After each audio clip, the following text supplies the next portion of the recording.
ঢকুৱাখানাত মৰিছে হাজাৰ হাজাৰ পকা মুগা পালকৰ হাহাকাৰ অৱস্থা।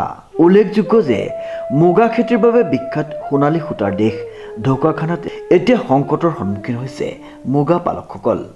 ঢকুৱাখানাৰ বিভিন্ন প্ৰান্তৰ চুমনিসমূহত পকা ওলোৱাৰ অৱস্থাতে ভেঁকুৰজনিত এক ৰোগত আক্ৰান্ত হৈ হাজাৰ হাজাৰ মুগা মৰি যোৱাত মুগা পালকসকলৰ মাজত হাহাকাৰ লাগিছে। মুগা সমস্যাটো 5 দিনলৈকে পকা চাই আছিলোঁ। 5 দিনৰ দিনাখনি 5 তাৰিখলৈকে মুগাটো ভালেই আছিলে আৰু জালিত বাঁহো লৈছে। তাৰপিছত কি হ'ল, পিছদিনাখনি ভৰপক আছিলে, সেইদিনাখনি মুগা 550 আহিছে। 5,500 আহিছে। সেই 5,500 মুগাটো জালিত আনি দিলোহি, চব ধৰফাই মৰি গ'ল।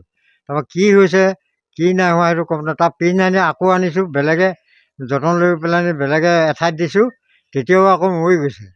পিছদিনাখনি 3,500 মুগা।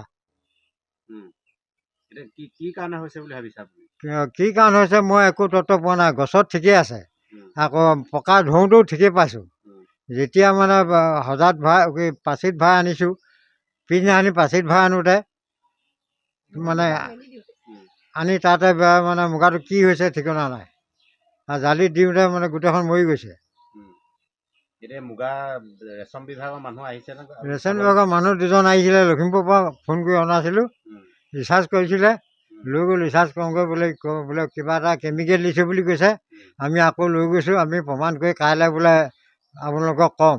এতিয়ালৈকে ৰিজাল্টটো পোৱা নাই। বিশেষকৈ উত্তৰ ঢকুৱাখানা পঞ্চায়তৰ ভগামুখ গাঁৱৰ কেইবাজনো মুগা পালকৰ পকা ওলোৱা হাজাৰ হাজাৰ মুগা জালিত দিয়াৰ পিছতেই বাঁহ নাবান্ধি মৰি গৈছে।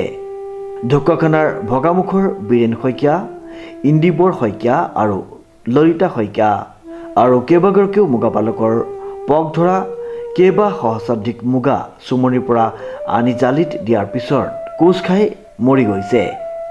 ইন্দিবৰ শইকীয়া, মোৰ ঘৰ ভগামুখত। মই মুগা পুহিছিলোঁ, মানে পকা মুখত পকি থকা অৱস্থাত মুগাখিনি 5 দিন পকাটো ধুনীয়াকৈ আহিলে। 6 নম্বৰ দিনাখনি ভৰপক বুলি ভাবিছিলোঁ, মুগা বহৰকৈও আহিছে। 5.5খনমান লগভগ মুগা আহিছে। সেই মুগাখিনি আনি ঘৰত যেতিয়া বাকি দিছোঁ, বাকি দিওঁতে মুগাখিনি ঢেলপুঙা খাই মানে পাল্টি হৈ মানে মৰি গৈছে আৰু তাৰ মানে এনেকুৱাকৈ মৰিছে, গোটেইখিনি এটা মুগা নাই বাচে আৰু বগা বগা হাগিছে, মানে গোটেই মুগাখিনি বগা পৰি গৈছে আৰু গোটেই মুগাখিনি লুটি খাই মানে হেৰি লৰচৰ কৰিব নোৱাৰা হৈ গৈছে। আৰু মুগাখিনি মই নি পেলানি পিছদিনাখনি মই অফিচত নিলোঁ, নি পেলানি দেখুওৱাৰ পিছত সিহঁতে চিম্পুলটো ৰাখি সিহঁতে লখিমপুৰৰ পৰা চাইণ্টিষ্ট আহিব বুলি ক'লে। লখিমপুৰৰ পৰা চাইণ্টিষ্টো আহিলে ৰাতি, আহি পেলানি মুগাখিনি চালে। পিছদিনাখনি চাই পেলানি সিহঁতে চিম্পুলটো লৈ গৈছে। আৰু নেক্সট 7 নম্বৰ দিনাখনি যিদিনাখনি পকা আহিছে, লখিমপুৰৰ যিজন চাইণ্টিষ্ট আহিছিলে সেইজনে মুগাখিনি পাচিৰ পৰা ঢালিছে, জালিত জালিত ঢলাৰ পিছতো মুগাখিনি অকণমান দেৰি ঠিকে থাকোঁতে সিহঁতে তাৰ 4টা চিম্পুল লৈ গৈছে। আকৌ পুৰণা 6 নম্বৰ দিনাখনি চিম্পুলটো লৈছে, 7 নম্বৰ দিনাখনি চিম্পুলটো লৈছে, লৈ পেলানি গৈ মেক্সিমাম সিহঁতে জামুগুৰি প্লাছ কৰিছে কি নাই কৰা কষ্টটো, তেনেকুৱাতে মুগাখিনি ঢেল খাইছে। ঢেল খোৱাৰ লগে লগে মই ছাৰলৈ ফোন কৰিলোঁ। ছাৰ আকৌ আগৰ পৰ্যায় আছে বোলে, ভিডিঅ' কৰা। মই ভিডিঅ' কৰি ছাৰলৈও দিলোঁ। ছাৰৰ দিয়াৰ পিছত ছাৰে আজি ৰিপৰ্ট দিয়াৰ কথা আছে, কি কয় এতিয়ালৈকে বৰ্তমান অহা নাই। এতিয়া কালি মুগাখিনিও একেই হৈছে, তাৰ আগদিনাখনিখিনি একেই হৈছে। কি কাৰণত হৈছে, কোনোবাই যদি এই বিষয়ে কিবা জানে আমাক জনালে অকণমান ভাল হ'ব। মোৰ ফোন নম্বৰটো হৈ গ'ল 9394037911 আৰু এটা নম্বৰ আছে 940164000089। সেই নম্বৰটো কল কৰি জনাব পাৰে। যদি কোনোবাই ইয়াৰ বিকল্প কোনোবাই দিব পাৰে, এই সমস্যাটো যদি সমাধানটো আমাক দিব পাৰে, আমি ভৱিষ্যতলৈ মুগা পুহি থাকিব লাগিব। আমি হ'লেও হাজিৰা কৰা ল'ৰা, দেউতাই দিন হাজিৰা কৰা নাই যদিও খেতি বাতি কৰে। ময়ো এতিয়া হাজিৰা কৰিবলৈ যাব লাগে। 2জনী ছোৱালী লৈ, যিজনী 2.5 বছৰ ছোৱালী লৈ পেলানি মাকে দিনে ৰাতিয়ে মুগাৰ লগত খাপ পিটিছে। মুগা গোটেইখিনি চপাইছে, পকা ধৰিছে। মই হাজিৰা কৰি অহাত দেৰি হয়, মাইকী মানুহ যায়, ওচৰত বাই এজনী আছে, খুৰীহেঁত আছে, সিহঁতিও অকণমান কেতিয়াবা সহায় কৰি দিয়ে। মুগাকেইটা হোৱা দেখি মানুহৰ আলহী বিলহী হৈছিলে, নোহোৱাকৈ থকা নাই। বহুত মানুহে কিছুমান কথা কৈছিলে বোলে মুগাকেইটা ভাল হৈছে, কিবা হৈছে। মই বোলো ভগৱানৰ বস্তু, ভগৱানে যি কৰে কৰিব। এতিয়া ভগৱানে এনেকুৱা অৱস্থা কৰিছে।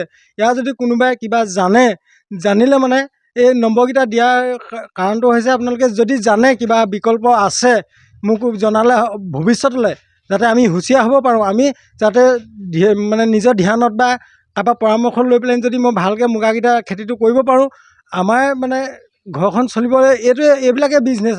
এই ঘটনাৰ পিছতেই এতিয়া মুগাপালকসকলৰ মাজত হাহাকাৰ লাগিছে। বহু আশা ভৰসা কৰি আৰম্ভ কৰা মুগা খেতি চপোৱাৰ বতৰত পকা মুগাৰ এই বিপৰ্যয়ে মাধমাৰ দিছে ঢকুৱাখানাৰ মুগাপালকসকলক। 5 দিন ভালকৈ আহিলে মুগা আৰু ধুনীয়াকৈ বাঁহ 6টা জালি হৈছে। যেতিয়া সেইদিনা ভৰপকৰ দিনা 5খন মুগা অনাৰ পাছত চব ধৰফৰাই মৰি গ'ল। তাৰপৰা কালি 7 দিন, কালিও 3.5খন মুগা ধৰফৰাই চব মৰি গ'ল। মুগাটো কেনেকুৱা ধৰণৰ সমস্যা হৈছে? মুগাটো মানে প্ৰথম কালি কিন্তু পৰহি ঘৰলৈ অনাৰ পাছত হৈছে। কালি চুমনিতে ধৰফৰালে পকা মুগা চব। নামোতে ধুনীয়াকৈ নামি আহিছে, একেবাৰে চাওকৈ ধৰিছে। তাৰপাছত ঘৰলৈ অনাৰ পাছত এনেকুৱা অৱস্থা হৈছে। ভেঁকুৰ উঠি গৈছে মুগাখিনি। মুগা বিভাগৰ মানুহ আহিছেনে? আহিছে, লখিমপুৰৰ পৰা আহিছে। কি কৈছে তেওঁলোকে কৈছে যে এতিয়া আমি একো হেৰি কৰিব নোৱাৰোঁ, পৰীক্ষাৰ কাৰণে তেওঁলোকে মুগা পলিথিনত বান্ধি লৈ গৈছে। আজি 2 দিন ধৰি হৈ আছে। আজি 2 দিন ধৰি হৈ আছে। পকা মুগা চব মৰিছে। গছত একো হোৱা নাই, ক'তো এটাও বেয়া হোৱা নাই। ঢকুৱাখানাত থকা ৰেচম গৱেষণা কেন্দ্ৰই মুগাৰ এই বেমাৰৰ চিকিৎসাৰ কি সমাধান আগবঢ়াব সেয়া হ'ব পৰৱৰ্তী সময়ত লক্ষণীয় বিষয়। ঢকুৱাখানাৰ পৰা জিন্তু কোচৰ ৰিপৰ্ট, নিউজ নাও।